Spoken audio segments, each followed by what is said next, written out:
Hello everyone, welcome to Paper Daisy Journals. It's Kylie. I would like to introduce you to my latest journal. Her name is Missy, and I've called her Missy because I had a friend many years ago whose name was Missy, and she loved pink and did ballet, and she was just such a girly girl, and I do remember being a little bit jealous of her when I was growing up. So I've called this journal Missy because it is very pink as well. And it kind of reminded me of her. It's a bit of a flashback to my childhood. And on this journal, as the feature on the cover, I've done this gorgeous embroidery kit. It is a kit. It's from an Etsy shop called LazyMayEmbroidery, and I will put that link in the description below. Beautiful kit for a beginner. Because it introduces some basic stitches, and if you're an intermediate embroiderer and you want to get back into embroidery, or you just want something very relaxing to do, I highly recommend this kit. And now I have the pattern. I did have a different idea for a journal cover, which I think I will do, because it does come with a felt backing to actually I guess mount the finished embroidery in the hoop, but I've obviously used it in a different way. So yeah, stay tuned for that. I'm not going to tell you what the idea was. There's some anticipation now, but yes, so I've put this cover together. I've patchworked some vintage fabrics. I added a little button here just to take the squareness away from that pocket, and this is a beautiful trim from an Instagram shop, and I will link that in the description below, as is this beautiful piece of wallpaper here. I've just backed that with vintage ledger, and I adored that little rosebud at the top there. If you do have vintage wallpaper or use wallpaper in your creations, it's a brilliant idea to go through and tear off a length and just tear up parts that you can use more easily in a project, and you will use a lot more, which is what I've done recently, and that's why I'm suggesting it.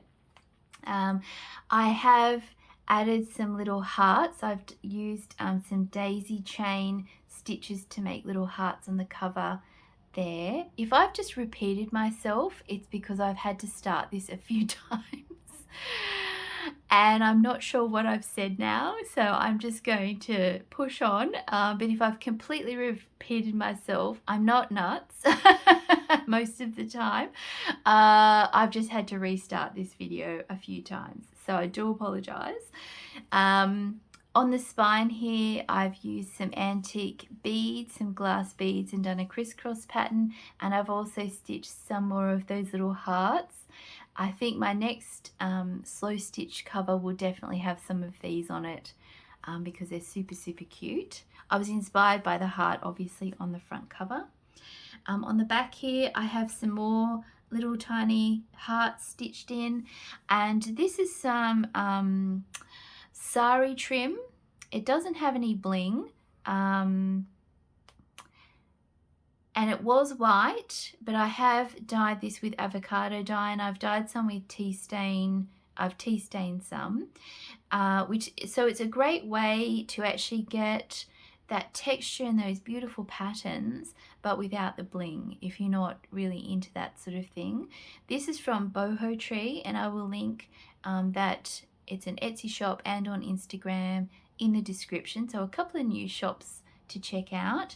But that's, yeah, a beautiful way, and I think I've used it a couple of times in some of my creations, but not on a cover. So that is the cover of the journal, and I've just used some big eyelets and some, I've dyed some silk organza, I think that is. It's got that sort of a little crinkly texture.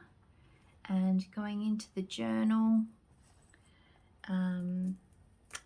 so inside I have used a couple of kits from my shop, my Birds and Blossoms kit, and I have revamped my pink and mauve kit into the pink blossom kit. I went to use the pink and mauve kit and realized it wasn't as user-friendly as I thought it was, because I don't always use my kits as soon as I've made them. I tend to have a rolling to-do list of ideas with my journals. So I've gone back in and changed that a little bit to make it a bit more user-friendly. And I'll link those kits in the description below. So that is one of the tags from the kit. And I've just sewn on some trim there and put a little feature there on that beautiful eyelet pocket. And that's just a little feature. And that's another tag from the kit. And this is off a doily. I've just sort of hand torn that, and I've scrunched that because it takes sort of that squareness off that page.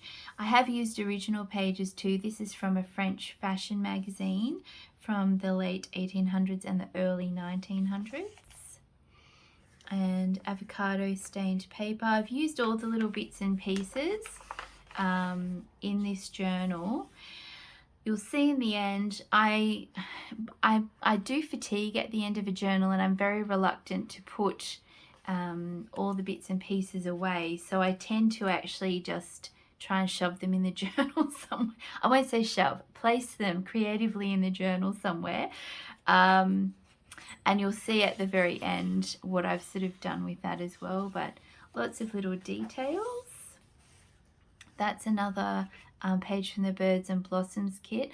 I was very fortunate to purchase some beautiful original cross stitch from Sweden, and this lady actually made up her own patterns of the birds around her house, which was really exciting.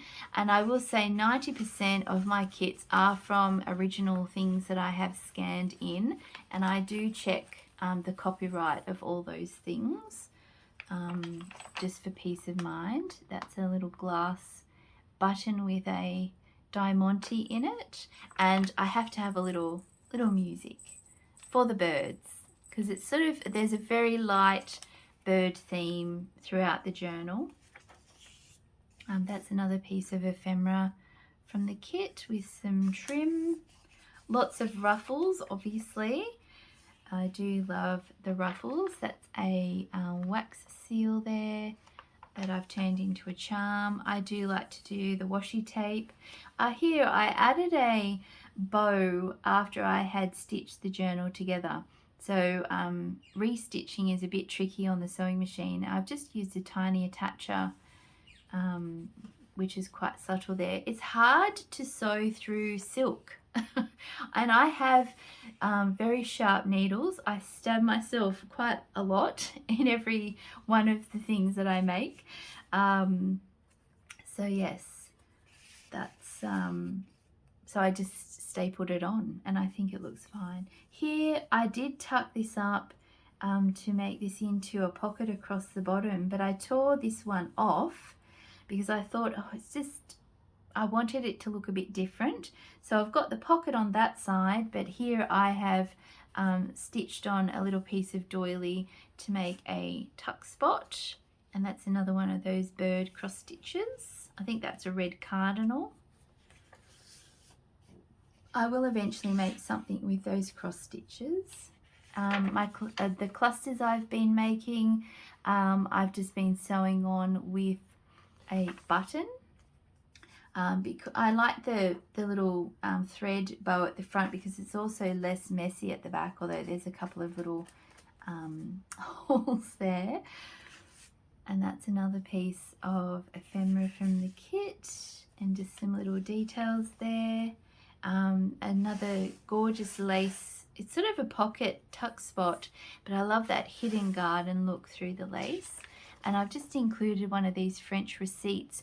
You can sort of use little bits and pieces in a collage and add onto the page. Like this sort of page, you could maybe put the green stamp, which would go well with the little hidden garden there. And here, another one of those little button clusters. Oh, and I do have to tell you, I found some more glitter. It was recommended in a comment on one of my glitter obsessed videos, and this glitter is Stickles, I think is by Ranger, and I've got the pink taffeta, and I also got the gold, and quite easy to put on, and not as smelly as the other glitter.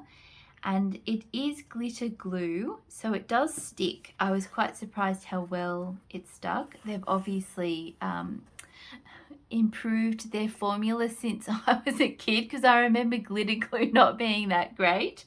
And I did, it wasn't as messy as the other one. I did sort of tap around the edge, but I sort of scraped the glitter off, so you know there's maximum glitter, and I think it turned out really beautifully. So thank you for that recommendation. And I'm passing that on to you.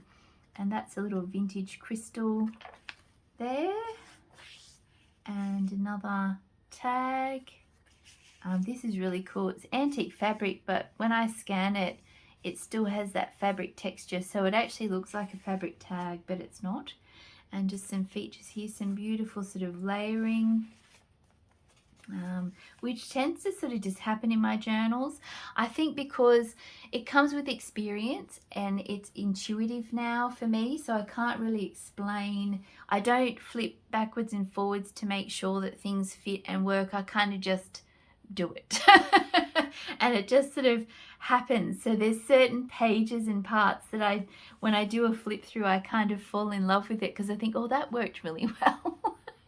There's not a lot of preemptive thought in my journals anymore. And that is some beautiful handmade paper from Heather's shop. And I link her quite a lot. I have been using her gorgeous paper, but there's some gold fleck in there. So I thought that was really pretty. And that's some wallpaper trim. This is from the kit, and I wasn't sort of sure what to do with it, but I thought that sort of just adds a bit of interest to that page. When you're decorating and designing, you sort of do things in 3s, 5s, 7s and 9s, and I sort of think that kind of pulled that into that sort of design element or aspect. This is a cute little, it was a tab, and then I added an embroidered medallion and a little vintage leaf, and that also is sort of that set of 3. It's appealing to the human eye, apparently. They have proven it. This is a rather large journaling card from the kit. I've just backed it with some vintage ledger, and I was going to make it smaller, and you could actually tear it down to a smaller size and sort of keep that beautiful image in the middle. But I do actually like some bigger pieces of ephemera in the kit as an option. You can also reduce the size of my kit pages because they are digital images. You can actually put 2 to a page. I think you can do that with PDF files as well. And there's a little tuck spot there. And a little fabric tag. And I've just put a little cluster. I loved that little rose there. So I just layered it onto some other things I'd used in the kit. And that's another of that Sari Trim from BohoTree on a really beautiful book page. And that's another journaling card from the kit, just zhuzhed up with a little ruffle. And here's a vintage wallpaper tag. And I just love the pink and gold. It's a really pretty sort of almost art deco pattern, and that folds out for extra journaling space. Another page from the kit, and I've just done a little cluster at the top there and a bow, and that was just a piece from one of the vintage embroidery book pages. I thought, oh, that's too pretty to put in the bin, so I just stuck it on the edge there. And here's a beautiful embroidered fabric pocket. And I've just put another one of the images from the kit, a little bit of washi tape at the bottom. I'm not sure any other digital kit creators how you feel about the stem and the bottom of these floral images. So that is a public domain image. I'm never sure whether to position it at the very bottom or whether to sort of have it suspended in mid-air. It kind of bothers me, I think, because it doesn't have its roots anymore. So it's kind of just like a floating floral image, but it kind of looked a bit funny if I had it at the bottom, so I did sort of center it. And here I did do two holes at the top for a topper, but I didn't really like how the bow was sitting, so I decided to sort of thread it through in a different way. So there you go. That's something creative born of a struggle, which is usually how my little creative pieces come about. Here I've pinned a gorgeous glass vintage button with a little shimmer to one of the medallions, and that's on a tab. So I've done some layering. Of course, if you want, you can actually unpin that and use the button and that piece of crochet somewhere else in the journal. Here's some more glitter. Only 2 pieces were glitterified in this journal, but I just thought it sort of brought that journaling card to life, so I've just backed that with some pink paper, and that's a from an actual book, that image, and that's from one of the kits, the Bird and Blossom kit, and I've just stuck a French franc stamp onto there, and another little ruffle. And at the back here, I decided not to do a pocket or a tuck spot, which I usually do. I just wanted it to be sort of nice, and just so you could appreciate that image. That's from some beautiful vintage wallpaper. But I had all these bits and pieces left over, and as I said earlier, I'm very reluctant to find a place for them or put them away. So I kind of made this writing board, but it's not flat. So I think it's almost like a gigantic journaling card, or just a collage, an artistic collage maybe. I'm not sure, but I thought it turned out quite well. So, and I've just got that attached with a little mini bull clip, and I've put a little bee charm on there because I love that little sound, and I've just clipped that on the top there. The P is not for PaperDaisyJournals. I've used that in the Pink Blossoms kit, the revamped kit, and that was underneath the dictionary image that I've used. I think that I probably won't try and, oh, here. So that was the dictionary image. It's the top of an old French dictionary, and they were the different P's underneath that. So I've included that in the revised kit, because I do love those little pieces to use in collages, but I'm not very good at cutting detailed things out. as you might know if you've watched a few of my videos.